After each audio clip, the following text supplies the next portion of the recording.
Have you ever thought about Colombia? You probably picture coffee, mountains, maybe even Shakira. And yes, Colombia has all of that. But there is another part of the story, a vibrant, powerful part that doesn't always make the travel brochures. I'm talking about Afro-Colombian culture. It's a story that starts with a painful history, with ships crossing the Atlantic. But it's not a story about endings. It's a story about new beginnings, about resilience, and about creating something beautiful from something broken. It's a culture that paints the country with the brightest colors imaginable. A deep and soulful rhythm that you can feel in the air itself. Imagine the Caribbean and Pacific coasts of Colombia. The sun is bright. The air is warm and humid. This is where many Afro-Colombian communities have built their homes and their lives for centuries. These are places like the Choco region, Cali, and the historic city of Cartagena. These aren't just dots on a map, they are living, breathing centers of incredible culture. You can see it in the smiles of the people.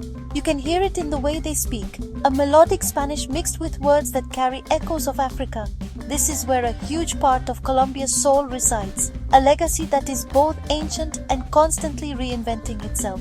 The story of Afro-Colombians is a testament to the human spirit. They are the descendants of Africans who were brought to this land against their will. They were forced to work in gold mines and on sugar plantations, but they never lost their spirit.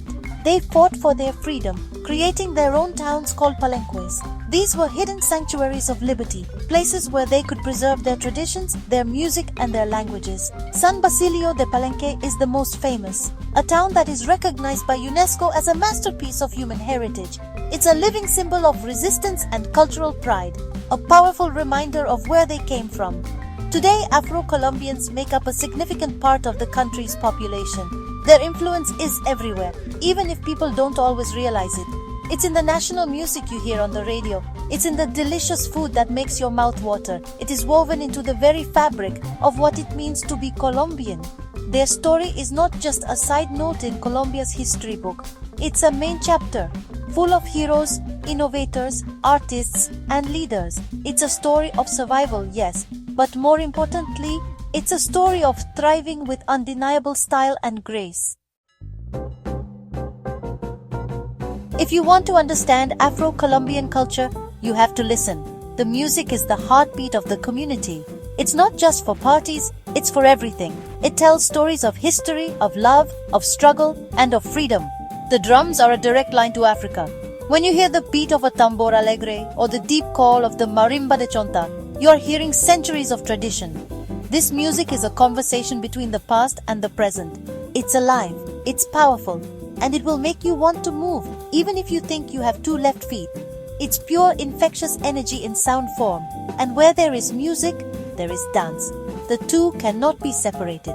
In places like Cali, known as the salsa capital of the world, the dance floors are electric. But it's not just salsa.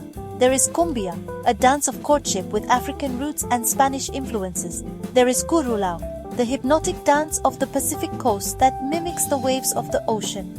These dances are more than just steps. They are expressions of identity. They are a way to celebrate life, to connect with the community, and to honor the ancestors who danced these same rhythms long ago. It's a beautiful, moving spectacle of joy. Festivals are when this energy explodes into a giant, colorful celebration for everyone to see. The Carnival of Barranquilla is one of the biggest in the world, and Afro-Colombian traditions are at its very core. You see incredible costumes, hear thunderous drumming, and watch parades that go on for days. Another amazing event is the Petronio Alvarez Pacific Music Festival in Cali. It's a massive gathering dedicated entirely to the music of the Pacific coast. It's a place where communities come together to share their art, to compete, and to make sure these traditions are passed down to the next generation. It's a beautiful, loud, and proud declaration of cultural identity. This spirit of celebration is not just for special occasions, it is a part of daily life. You can feel it on a Sunday afternoon when a family gathers and music starts playing. You can see it in the way people move, with a natural rhythm and grace. This joy is a form of resistance. It's a conscious choice to focus on the beauty of life, despite the challenges that may exist. It's a powerful statement that says, we are here, we are strong, and we will dance. This is the unbreakable spirit that defines so much of the Afro-Colombian experience. The food of Afro-Colombian communities is a story in itself. It's a delicious blend of African ingredients, indigenous traditions, and Spanish flavors. Think about the ingredients they use. Coconuts, plantains, fresh fish, and yucca are staples. The cooking is slow, full of love, and packed with flavor. Every dish tells you something about the land and the sea. It's the kind of food that doesn't just fill your stomach, it warms your soul. It's comfort food at its absolute best, a culinary hug from the Colombian coast. You haven't truly experienced Colombia until you've tasted this part of its culture. Let's talk about some of these amazing dishes. On the Caribbean coast, you will find arroz con coco, a delicious coconut rice that is both sweet and savory. You will find sancocho, a hearty stew made with fish or chicken, plantains, yucca, and corn. It's the perfect meal for a big family gathering. On the Pacific side, the food is often cooked in coconut milk, creating rich and complex sauces for seafood. Imagine a plate of encocado de pescado, which is fish simmered in a creamy coconut sauce with herbs. It's simple, fresh, and unbelievably good. It's the taste of the ocean in every single bite. But the food is about so much more than just what's on the plate. It's about community. Cooking and eating are communal acts. Recipes are passed down from grandmothers to mothers to daughters.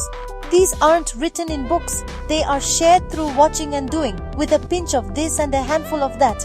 A meal is a reason to come together, to share stories, to laugh, and to strengthen family bonds. The kitchen is often the center of the home, a warm and welcoming place where everyone is included. It's where the real magic happens, long before the food ever hits the table. Family is the foundation of Afro-Colombian life. It's not just about parents and children. It's a wide network of aunts, uncles, cousins, and neighbors who all look out for one another. There is a deep respect for elders, who are seen as the keepers of wisdom and tradition. Children are raised by the whole community, creating a powerful sense of belonging and support. This strong family structure has been essential for survival and for preserving their culture through centuries of hardship. It's a beautiful system built on love, respect, and mutual responsibility. It's important to understand that Afro-Colombian communities have faced and still face enormous challenges. For centuries, they have dealt with systemic racism, discrimination, and neglect. Many live in regions that have been caught in the middle of armed conflicts, leading to displacement and loss. Access to education, healthcare, and good jobs can be a real struggle. These are serious problems, and it would be wrong to ignore them. The fight for equality and justice is a daily reality for many. It's a fight for basic rights and for their rightful place in the nation's story. But this is not a story of victimhood. It is a story of incredible strength and creativity in the face of these challenges. Afro-Colombian people are not just survivors, they are innovators, artists, and leaders. They have turned their experiences into powerful art. They have created music that tells the truth about their lives. They have formed community organizations to fight for their rights and to build a better future for their children. Their resilience is not passive. It is active, it is creative, and it is constantly pushing for change. It's the art of turning pain into power. This creativity is changing Colombia for the better.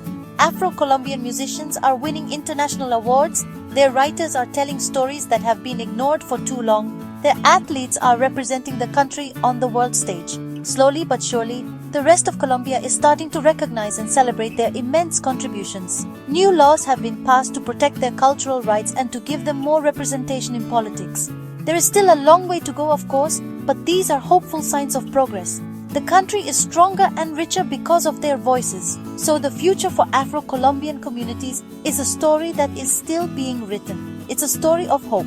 The younger generation is proud of their heritage. They are connected to their roots, but they are also looking forward. They are using technology to share their culture with the world. They are demanding to be seen and heard. The vibrant, resilient, and creative spirit of Afro-Colombian culture is not just a part of Colombia's past.